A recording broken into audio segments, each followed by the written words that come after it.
a song about shrimp, a repurposed sugar refinery, and a welcome ceremony cannon.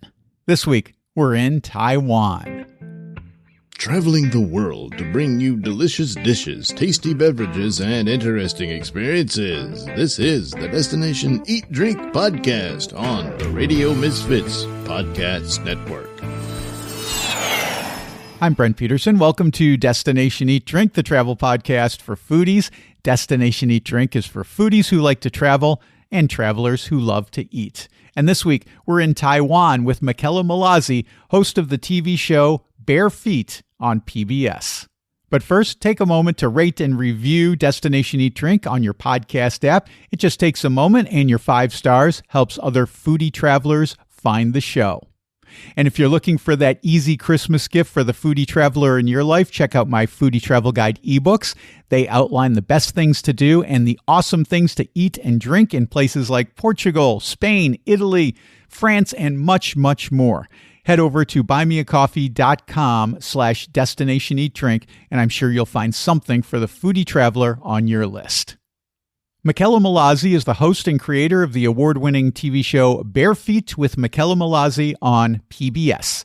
If you've listened to Destination Eat Drink for any length of time, you know Mickela for her appearances on the show, talking about all the places she's visited while making her show. We even had her on for 2 episodes right here in Portugal. And this time, Mickela talks about the new season of Bare Feet. It's season 8. It's streaming now on the PBS app, and it's available on your local PBS station. You can find out more at travelbarefeet.com. Mickela tells me about the Raohe Night Market in Taipei, Taiwan, cooking with bamboo utensils, including a bamboo knife, a twist on the espresso martini, and 3-way translations. And I'm starving, so let's eat. Destination Eat Drink.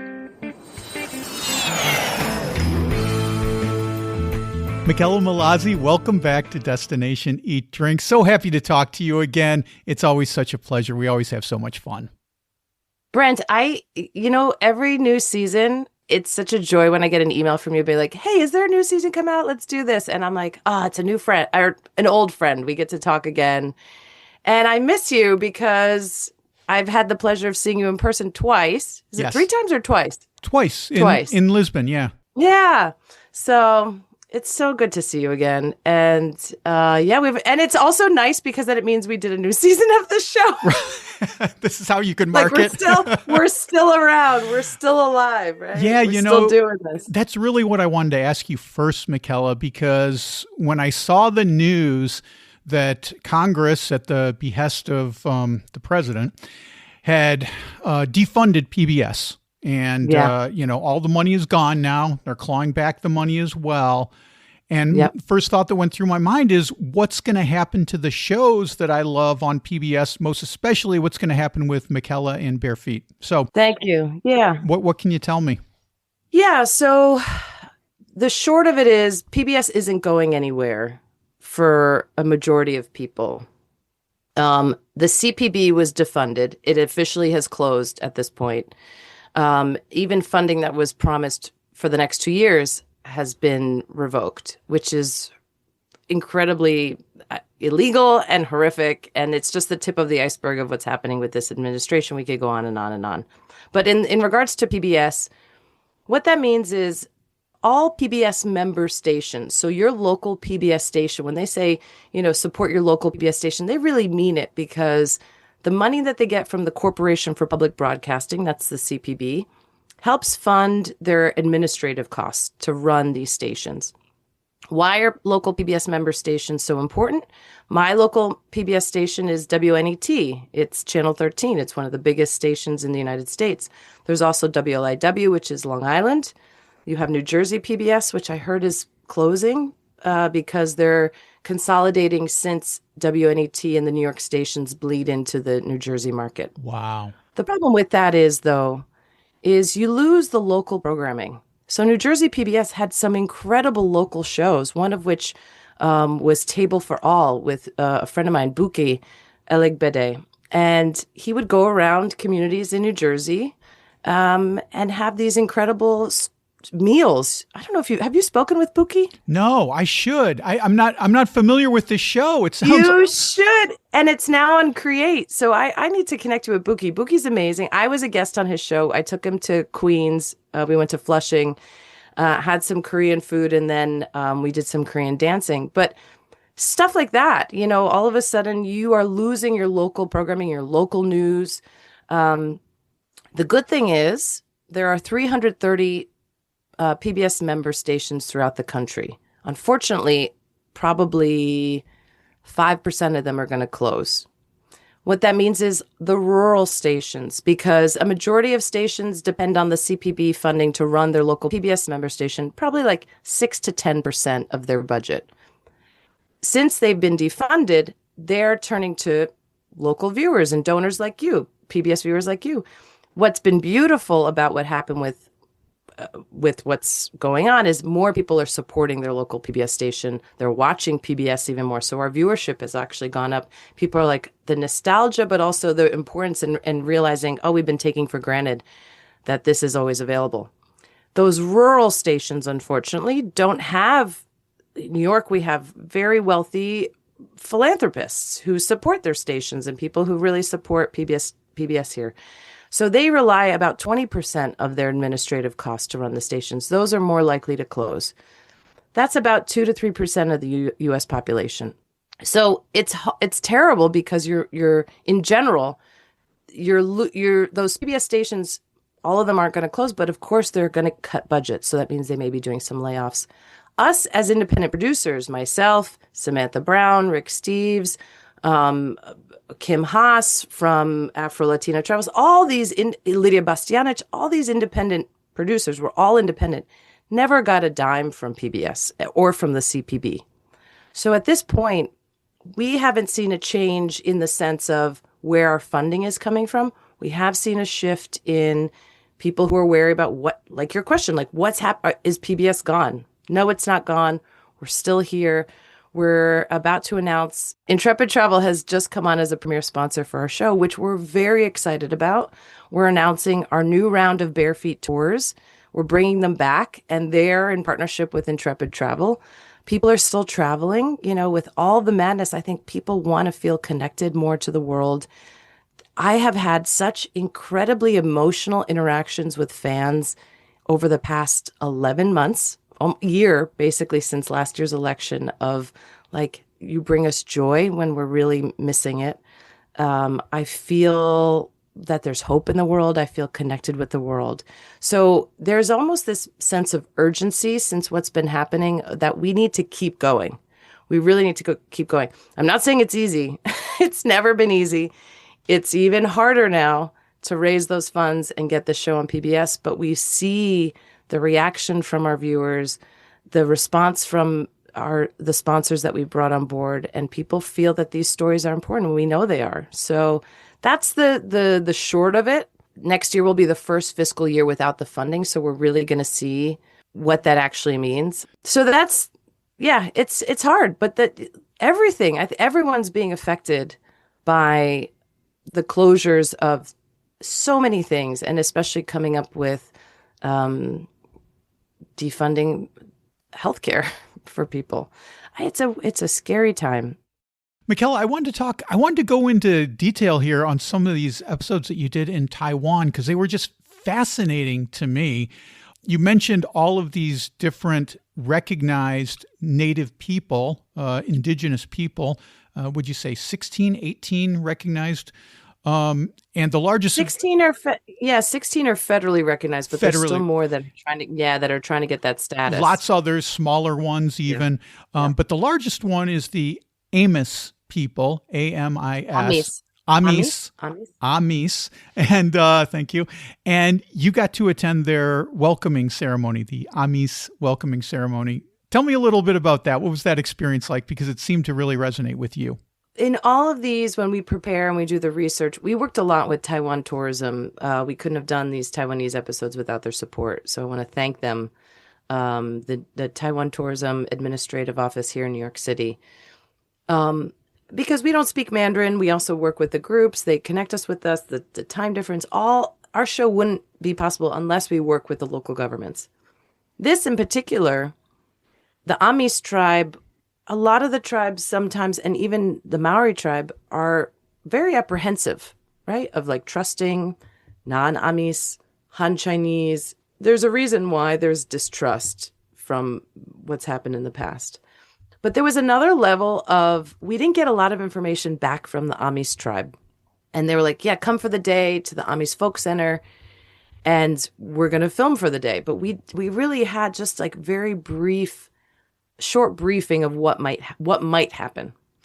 And I found out later it's because the welcome ceremony, it was this beautiful ceremony.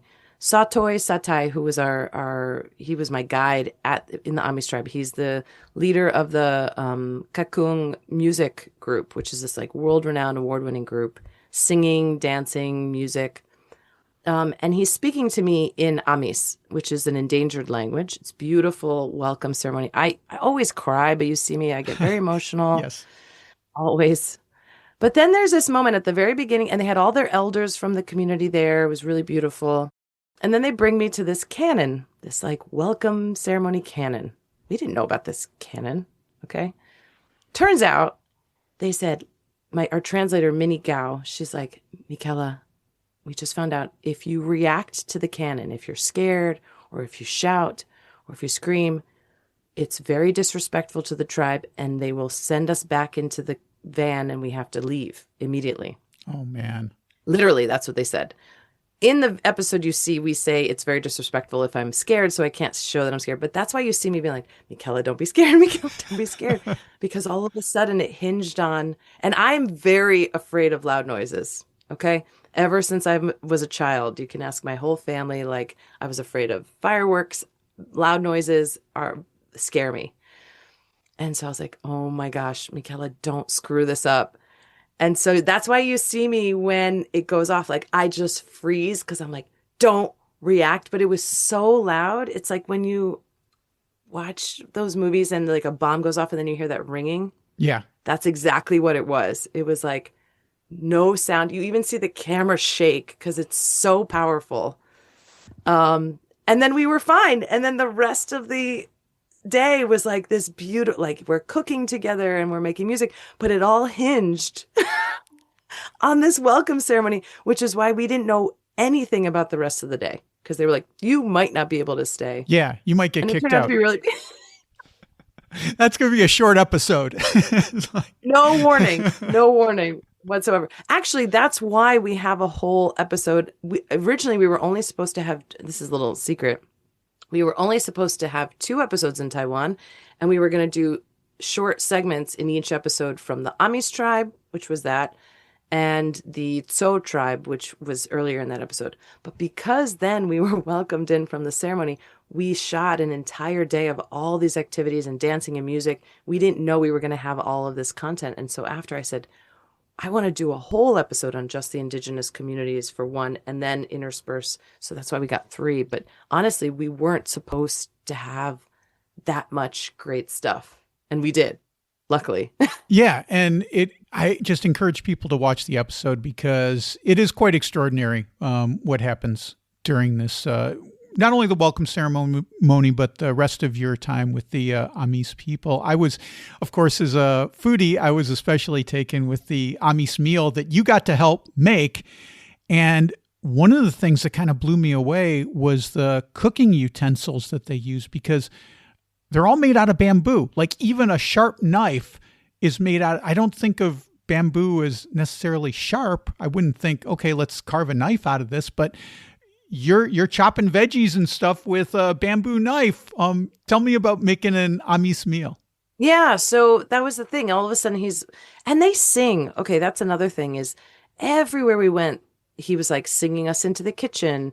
And I don't speak Amis. I don't speak Mandarin. I, learned a little bit shushu. Like I know how to say thank you. That's about it.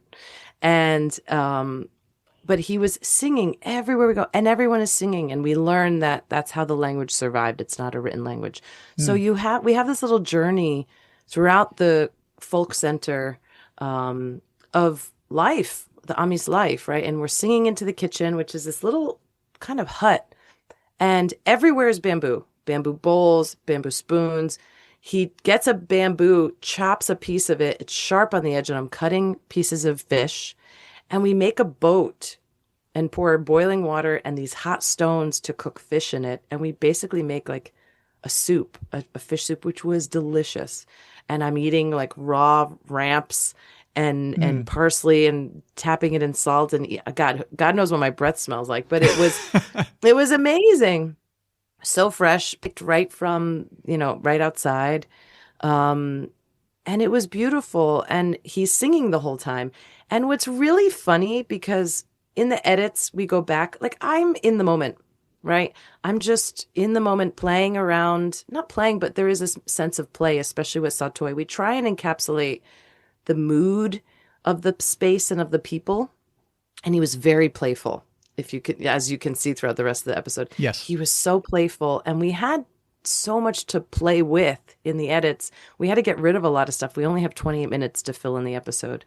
But he's so playful. And at one point, we're eating and I get playful, and I understand, even though I don't know what he's saying. We have a translator. So by the way, we had a translator. So it's Satoy saying something in Amis. The translator's translating it to Minnie Gao in Mandarin. She's then translating back to English to me. So it's like 3 degrees of translation. Oh, wow. Back and forth. So at one point, the cooking was fun and the music is fun because you're like, I don't need to know exactly what you're saying in this moment, as we're just, I'm following you, right? Of course, when he's talking about the history of the music, of the instruments and the history of their language, yes, that's important. And there's like pauses. But in those moments where we're just having this play, there's energy that doesn't get disrupted by translation. And somehow, like, I understand. So when I go, I don't want to give it away, but I'm saying, like, is there a song about shrimp? And he starts singing about shrimp. He doesn't speak English. I don't speak Amis. Like, we just were in this weird synchronization that just tends to happen when you're singing and making music and cooking and like eating and having this joyful time together. It was beautiful. And then we're playing the rocks as music. I mean, that's all, this show is not scripted. This show is, especially that segment, we were not prepared because, again, they didn't tell us what the heck we were going to do. All we knew is we were going to be at the center and have some sort of like a welcome ceremony and then show me the instruments. And then all of a sudden we had this incredible adventure with Satoy and the Amis people. But that's what I'm talking about, where I can't explain how we cooked together. We shared a meal together, and all of a sudden we're in synchronization of I'm understanding this man, and then he's singing to me and I'm making music with him immediately. There was no pause. There was no hesitation, right? And I think that's so beautiful and so playful and so joyful. And I that's when I'm like, I have the best job in the world, because who gets to just do that with strangers? You're just like, I'm basically in their home, right? I'm like cooking in the house with someone who I don't know, who I've become like, I used to, and I say this all the time to my crew, and this is like a little secret behind the scenes as well. I fall in love with, like genuinely fall in love with a lot of the people that I meet for the hour and a half. Like I'm madly in love with them. Good thing is now I'm not married anymore. But like I literally feel like this, like I have like, it's not like I'm in love with them where I want to have a relationship with them, but I'm like, there's this newness and like, oh my gosh, you're this like high I get from someone. Yeah, it's very intoxicating. It's intoxicating, and it's for the hours that we spend together, and then we leave and have this like little quote unquote love affair of joy and friendship and connection, and then it's very strange, but that's kind of what happens for me, at least. Mickela, as you're telling that story, I was thinking back to other conversations we've had in the past, both as part of the podcast and personally when we've been face-to-face sharing food, and how I kind of come at this from a food standpoint of understanding culture, and you come at it from a dance standpoint, although you have a lot of food in your show, of understanding culture. And as you're telling the story, it occurred to me, maybe something that I couldn't articulate before, is that the reason why food and dance do such a good job of bridging cultures together and increasing understandings between people is because there is no language barrier.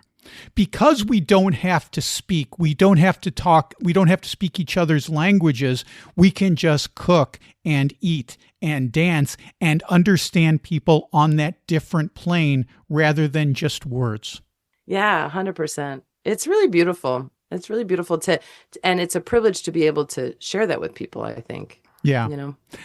Another thing that really was resonant with me was when you went to the 10 Drum Cultural Center, which is in an abandoned sugar refinery. And the reason it resonated with me, Mickela, Karen and I lived in Hawaii for a little while, not long, but Hawaii is dotted with abandoned sugar refineries because it was blanketed with sugarcane fields for generations.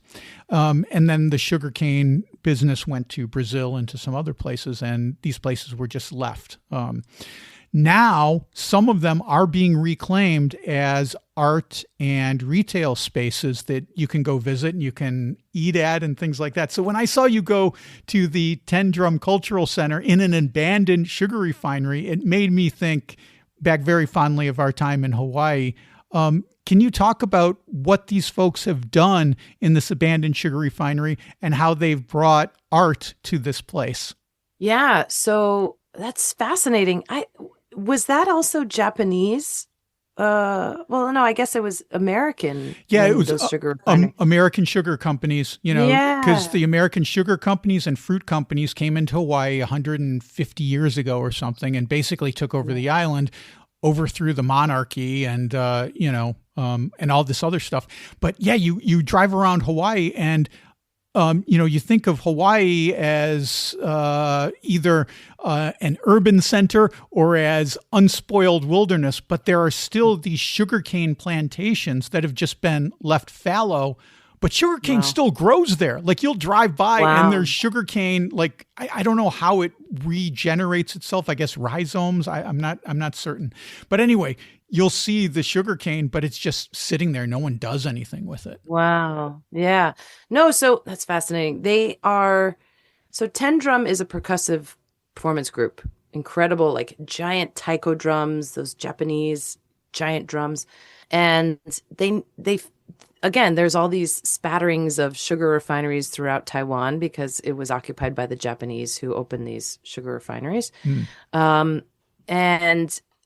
a lot of them have been abandoned, just like in Hawaii, and were sold off for scrap metal. And 10 Drum found this one outside of Taitung City and saw opportunity to repurpose the space. And it's a massive place. It's a massive, huge. They've made a beautiful library in one space, a cafe. They have a huge theater, and it's all from the original sugar refinery that they're using, like the old train tracks. So they have this train ride for the kids to use, and cool. It's beautiful. It's absolutely beautiful. So they incorporate a lot of nature.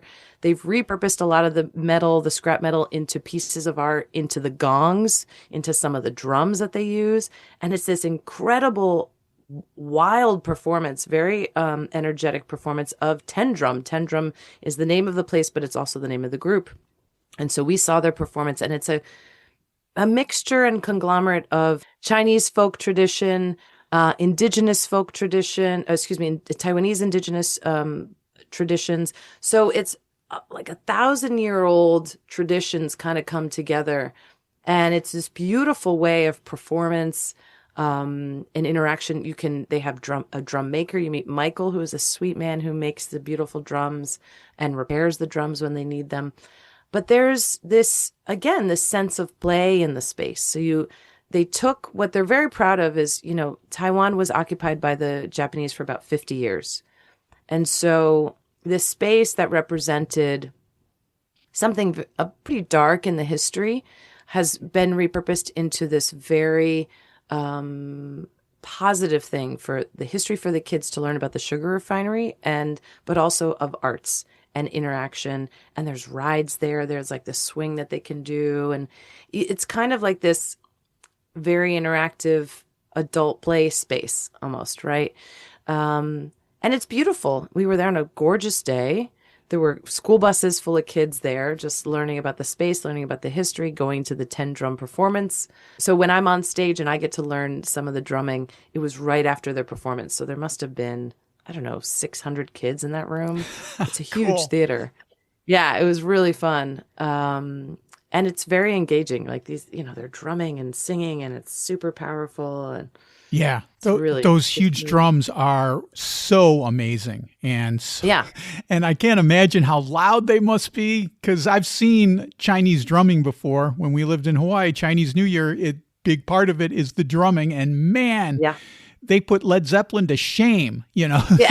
How loud this is. Yeah. And not only there's drumming, but there's gongs and they're dancing and it's beautiful. It's really beautiful. And so I got to learn a little bit of it. I got to do a small part of the performance, which of course is not intimidating at all.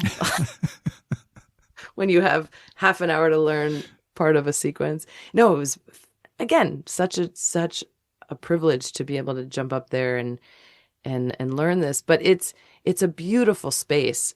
If I were visiting right outside of Tainan City, spend a day there. So go there for the day, like at least a half a day, go see the performance, but just wander around and eat there and just spend the whole day there because it is a little bit further outside of the city too. And Tainan City, I didn't know what to expect. I've been to Taipei very briefly. I was in the airport years ago when I was going to Bali, but I'd never really been to Taipei. Taipei's wonderful, but my favorite was Tainan City. Tainan was incredible. Tainan is the oldest city in Taiwan. It used to be the capital. And so you go from this really cool, amazing food city and history and lots of open air spaces. And then you go to 10 drum and you feel like you're in another world. You really feel like you're in another world. So if I were visiting Tainan again, don't like try to cram everything in Tainan in like just 2 days. Like you want to spend one day at 10 drum. It's a really cool space. I think a lot of people, when they go to Taiwan, at least the folks I talk to, they say it's the clash between the modern and the traditional. Yeah. When I saw you in Tainan City, you do the 10 drum, but you're also in like this modern speakeasy, the pharmacy bar. I was like, this guy is totally into his mixology, is having a great time. How were the cocktails, Mickela? Oh my gosh. So Tainan City it is the oldest city, but like you said, there's this new wave of young people just like breathing new life into the city. It's amazing. So we went to Chikan Pharmacy Bar. These are young entrepreneurs running this place. And his name's Sheldon, and he is so incredible, so meticulous, so precise. Every single ingredient has a thought process behind it, right? He made us, one of it was the Tainan OG, and one was the Cool Fresh. And one was basically like an espresso martini, but a twist on it because it was made with Taiwan and the whole area is known for their tea, Alishan fields, their tea fields. So it was this gorgeous tea espresso or tea martini, basically. It was incredible. And then the other, I guess he said one of the flavors was like tomatoes and ginger. That's what Tainani, the people from Tainan would dip tomatoes and ginger. And he's like, I wanted that flavor to be part of this cocktail because it's such a flavor from Tainan, from old Tainan.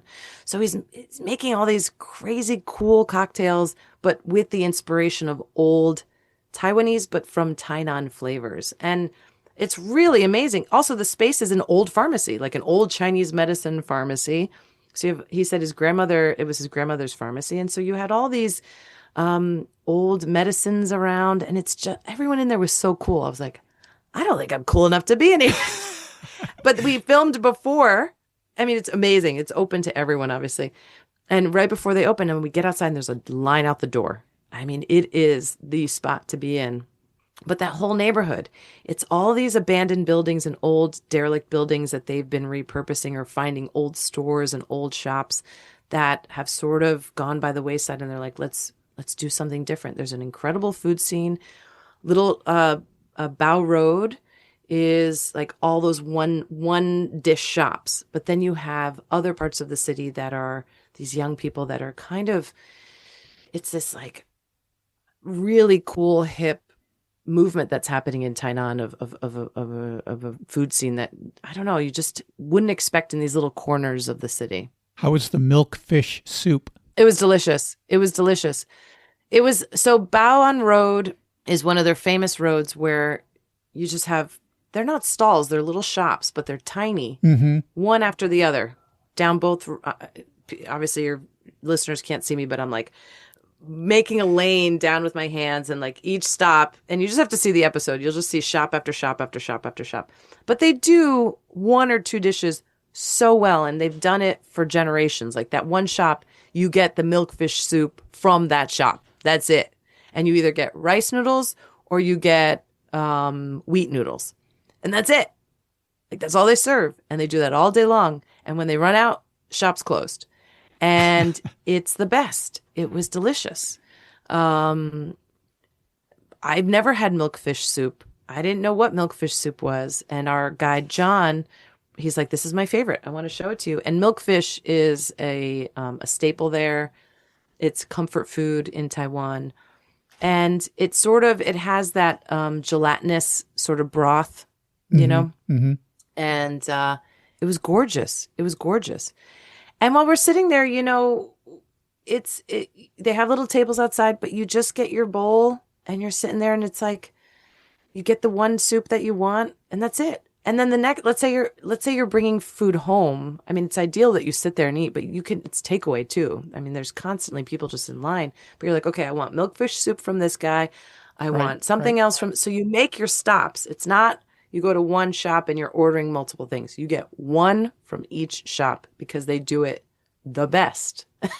That's it. This reminds me of like some places in Spain where you go on a tapas crawl and like I remember when we were in Logrono a couple of years ago, is like these places serve one thing, you know, and they better do it really, really good or else they're not going to be in business very long. Yeah. So, you know, you go to the place and you get the mushrooms and you go to the other place and you get the potatoes and you go to the other place and you get the little tostas.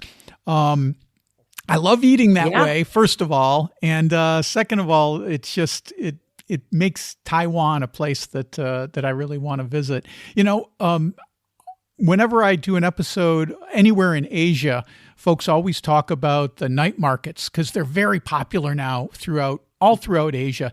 And it looked like you had fun at a night market. Tell me about your experience a little bit, Mickela. Yeah, so we went in Taipei, our friend, our dear friend, and our translator. And she was our guide, Minnie Gao. She's from Taipei originally. She lives in New York, but she's from Taipei. And she grew up at the Raohe Night Market right outside. And she would come there all the time. So she took us there and talk about food, like Food Haven. You're just walking around and everything you see, you're like, I want to eat that. I want to eat that. I want to eat that. Literally. And we try and show the scope of it. It's really hard because it's just, I think it's 1 kilometer long. Wow. And anything you can think of. There's also not just food. There's fortune tellers. There's, you know, like little shops. Fun. Obviously, the main thing, obviously I got my numbers read when I was there. I was like, I have to do this. Yeah. But at the same time, it was very community. Like families go out. It doesn't feel like, of course, there are tourists there, but it's also families that are like, all right, let's go get dinner. Like we're going to go out to Raohe Night Market for the evening.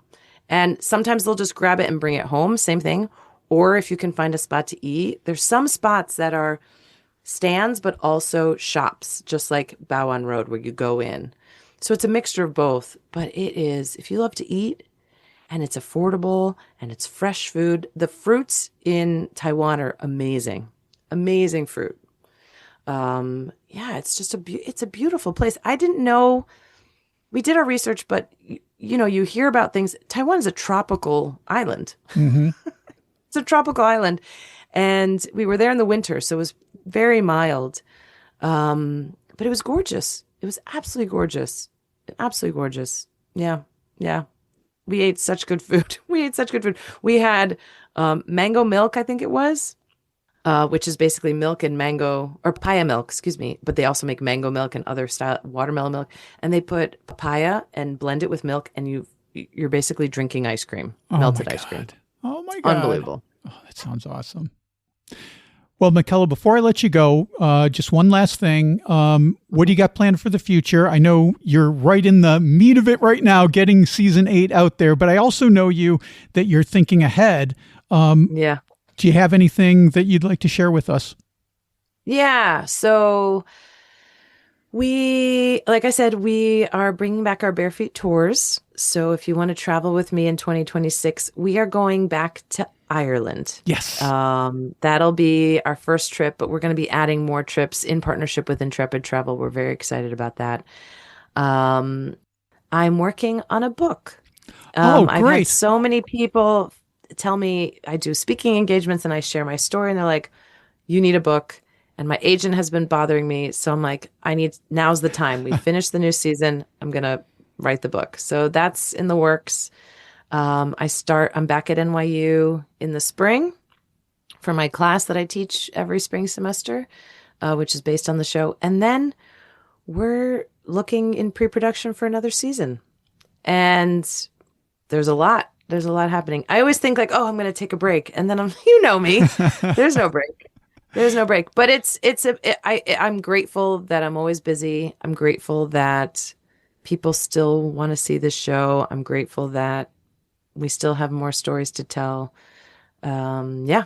So it's been a journey, but there's loads to come.